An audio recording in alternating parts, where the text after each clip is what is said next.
Since the pandemic began, everyone seems to have a different opinion on what's right and what's wrong, from misleading information to the vaccine approval process.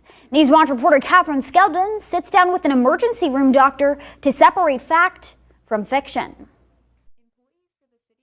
The number of COVID-19 and COVID vaccine misconceptions is a growing trend that doctors say is putting those buying into them at risk.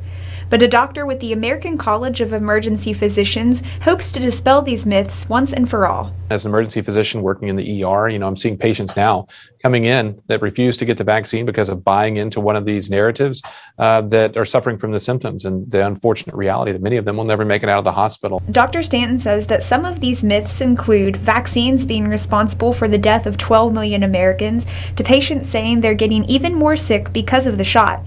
Yet many of these misconceptions continue. And really most of that is folks that are purposefully trying to mislead Americans.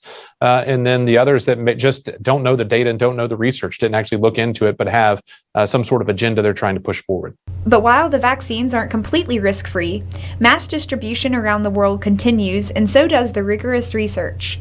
Dr. Stanton says, so far, the vaccines are still the best and safest option to fight the virus. We should allow the science and evidence to speak for itself, and which this did. Phase 1, 2, and 3 trials went through just like they would with any other medication, 40,000 plus in each of these trials that people are continued to be followed, and then now continues to be observed and monitored, incredible efficacy and safety. And many who have had both the virus and the vaccine say they would take the sore arm, muscle aches, and fatigue of a vaccine any day before having to go through the devastation that is the coronavirus.